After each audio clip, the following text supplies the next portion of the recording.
Coming up on CHTV, we learn more about the CHS bowling team and see if students have gotten started on their New Year's resolutions. Morning, Greyhounds. My name is Gabi Bradley. And I'm Ryan Powell here with your CHTV morning announcements. Before we begin, please stand for the Pledge of Allegiance and remain standing for a moment of silence. I pledge allegiance to the flag of the United States of America and to the republic for which it stands, one nation, under God, indivisible, with liberty and justice for all. Thank you. Happy Monday, Greyhounds. In national news, the worst outbreak of the avian flu has potential to extend into its second year. The USDA is rushing to contain this virus as it has already caused some food prices to rise due to mass shortage of eggs. More than 40 million egg-laying hens have been culled in the U.S. alone since last February. Efforts to prevent infections in commercial flocks are ongoing, but slowing the outbreak has been challenging as the virus has spread to wild birds. Eggs, unfortunately, are not the only grocery item that has seen a recent price inflation. While the inflation rate has dropped, food prices have risen 11.8% this past year. Well, it is clear that this year is not the year of the rooster. Yesterday was the first day of the Lunar New Year.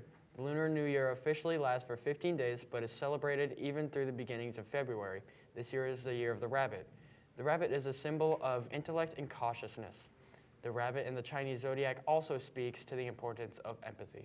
In 2023, the rabbit brings good fortune, as people can expect prosperity, hope, and calm. However, if you were born in the year of the rabbit, some believe that 2023 may bring you misfortune. You know what's really a misfortune? The fact that I already broke my New Year's resolution. Speaking of resolutions, what was yours? Mine was to drink more water. What about you? Mine was to get better grades. Well, let's see if Carmel is still going strong with their resolutions. Take it away, Zach. My senior year resolution is to be nicer to people, because I'm mean. My New Year's resolution is to go to bed a lot earlier, like around 11 or 11:30 instead of like midnight or 1 a.m. My New Year's resolution was to exercise more and just to move more. My New Year's resolution was to keep my room clean and like organized because I'm usually like a really messy person. My New Year's resolution is to keep my room clean. My New Year's resolution was to not be late to school. My New Year's resolution is to drink more water. My New Year's resolution is probably to get a job in the summer. My New Year's resolution is to be less apologetic. Resolution is to be a better person. My 2023 New Year's resolution is to work out more. My 2023 New Year's resolution is to be more productive. It's worked like some nights, but also other nights I go to bed at like 1:30. And I've actually been pretty consistent with my New Year's resolution, and I'm feeling great. And it's kind of like failing a little bit. Like I'm trying, but it's not going how I want it to. And I failed. And I failed. Yeah, I've kind of failed that. And I am still going for it. I really hope I get one. I have in fact already failed. I think I failed the first day. So far, I succeeded. I succeeded as well. but it didn't work out too well. Thanks, Zach. Always love to see everyone's goals for the new year. Sadly, it doesn't seem like the weather has kept its resolution to raise our temperatures. Let's see what Mckinley has for our weekly weather forecast. Thanks, Gabby. As you can see, it's kind of colder outside today, so we're going to be doing your weather update inside. Wednesday, expect a winter storm with up to 9 inches of snow. This could affect your commute to school Wednesday morning, so make sure to be safe if you're driving during these conditions. This week in general will be colder than it's been the past couple of weeks, so make sure to bundle up if you're planning on walking the trail. That's all we have for you today. Let's send it over to Dashaun for your sports update. Thanks, Mckinley. Before I begin the sports update, check out this quick interview with the Carmel bowling team following their postseason play. Hey, I'm Jake Carlin. I'm a member of the Carmel bowling team. My name is Reagan Egel, and I'm a senior at Carmel High School, and I'm on the bowling team. I say my favorite part of the bowling team is the team atmosphere we have. Everyone's always working together, cheering each other on to improve, and that's really fun. It's a really awesome atmosphere. Like, everyone's super nice, like not just on the team, but like across all the teams. Like, everyone's just really nice, and the coaches are so supportive, and so is everyone else on the team. My favorite moment was probably when I hit like my first game over 200, because it was just really cool to see that I started at such a low score. Like, I started under 100, and then I learned a new way of bowling, and then I was able to like double my score. It's a steep learning curve, but it's really, really fun once you get there. put in a couple weeks of effort and it'll pay off. I'd recommend you try it out at least one season. The bowling team has a great open dynamic, and if you're looking to join next year, don't hesitate. In other Carmel sports, the boys basketball team took care of business at home on Saturday night. They pulled out a win against the now 15-2 Brownsburg Bulldogs, winning 53-42. The girls also were able to get a win, beating Pike on Friday night in the last home game of the season. The ladies put on a great show, putting up 54 points against Pike's 52. Chtv's Charlie Baker caught up with a few of the Lady Greyhounds about this year's season. Throughout the season, we've kind of picked up our intensity on the court, and that's been really paying off during games. The greatest part about Carmel basketball is the people I have around me and the friendships that I've built. My favorite part is definitely the people and my friends, and they're kind of like my family, and they make the school a little bit smaller, even though it's really big. Come show out and support your Lady Greyhounds that we've been improving for sectionals. The team will take on Cathedral at Cathedral tomorrow night at 7:30. In more sports news, we had a great weekend of football. First, we had the Chiefs facing the Jaguars at Arrowhead Stadium. Patrick Mahomes took an early ankle injury and was sent to the locker room against his will by training staff, but he later returned and was able to squeak out the victory by a touchdown. The Eagles took care of the Giants pretty easily, winning 38-7. Their defense looked great, but it was their rushing offense that stood out in this game. The whole team ran for a whopping 268 yards. The Bengals were phenomenal against the Bills. They were able to convert 10 first downs before the Bills could even convert one. They continued to dominate throughout the game and won 27-10. The Bengals' win over the Bills sets up a Bengals-Chiefs AFC Championship rematch. Last year, the Bengals were able to advance to the Super Bowl, but the Chiefs are rolling. We'll keep you posted. In the NFC, the Brock Purdy-led 49ers are on their way to an NFC Championship after taking down the Cowboys, who looked unstoppable against the Bucs in the wild card. The final score was 12-19. And after all this, we've got 4 teams left hunting the Lombardi. My personal pick is the 49ers, but you can let us know who you think is going all the way at Carmel TV on Instagram. That's all I have for sports. Let's send it back to Gabi and Ryan. Thanks, Dashaun, and good luck to our Greyhounds this weekend. If you didn't already know, the Winter Formal is this Friday. Tickets are available for purchase up until the day of the dance. Let's send it to David Lee for more info on the WinFo. Thanks, Gabi. I'm David Lee here with our student body president, Shri Atluri. So Shri, this January 27th marks the second Winter Formal of this Senate. As a relatively new event here at Carmel, has it been a trackle to meet up the hype from last year? So I'd say Winter Formal has been there for around 10 to 15 years, but I guess the rebrand really was last year, and we kind of upped up kind of everything we did, including selling maybe 350 more tickets than we did the year prior.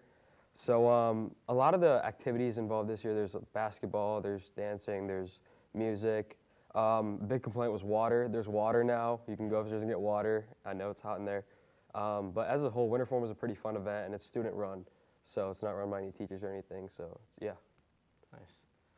So for ground rules like dress code, eligible grades, and attendance from other schools, what would you say to that? So no attendance from other schools, but we will be checking IDs at the door. But other than that, really just wear the nicest thing you have. We don't want people to go out and buy stuff like prom, so the nicest thing, whatever you have at home, just wear that. And tickets at the door are $10, but they are $5, and you can purchase them in many locations. As an event that's gained ubiquity in recent years, many people are not sure what the Winter Formal court process is like. Could you describe that for us, please? So last week was the nominations week, so we nominated, I think there were 230-something responses, which is a lot.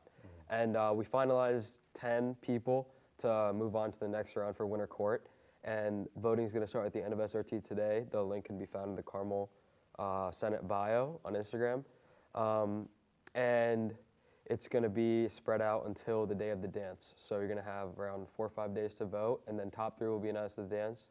At the dance, there will be voting for the winner, and then them and their pair will also win. Thanks for dropping by today. For interested students, how could they buy tickets for the Winter Formal? Yeah, so there's QR codes posted all around the school. There's one at the bookstores, one at all cafeterias, and then this QR code is to buy the ticket on GoFan, which is $5, and then you can also, at all 3 lunches, we're selling them. Their center is selling them, so they're $5. You can buy them with paper, or you can buy them online. Thanks, Shrey. Now let's send it back to the host desk. Thanks, David. Hope to see you all at WinFo on Friday. Now let's send it over to in-studio announcements. Hi, everyone. I'm Chloe DeLeon, president of the Warm Hands Club. Hello, I'm Sam Barani. I'm one of the officers. Our club is dedicated to improving the lives of foster care kids in our community.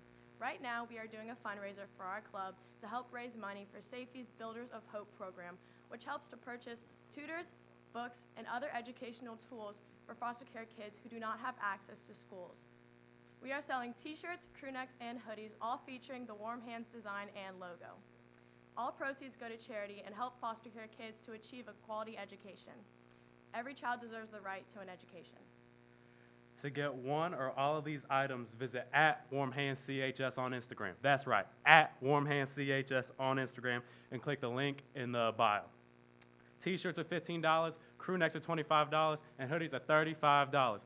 We have colors that range from beige to blue. You probably think it ain't true, all right? If you want a hoodie, be my guest, visit @WarmHandsCHS. All proceeds are going to a very good cause that you can be a part of. Yes, you can be a part of.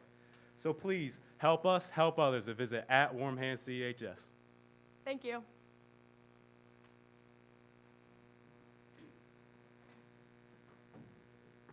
If you are interested in neuroscience, biology, or the IUPUI School of Science, the director of IUPUI's neuroscience program, Dr. Terry Bilecki-Adams, will be speaking at Carmel High School this afternoon from 4:20 to 5:30 in Media Center's rooms 3 and 4. She will be more than happy to answer any questions about the neuroscience program, the biology department, and what to expect in undergraduate and graduate training in any of her own research. There is also an additional opportunity of a possible tour of the IUPUI campus if you are interested. This is an event you don't want to miss. Check out @CHS Vulcan on Instagram or Vulcan Club on our link tree for more information and to sign up. Again, this is this afternoon in Media Center's room 3 and 4. Hope to see you all there.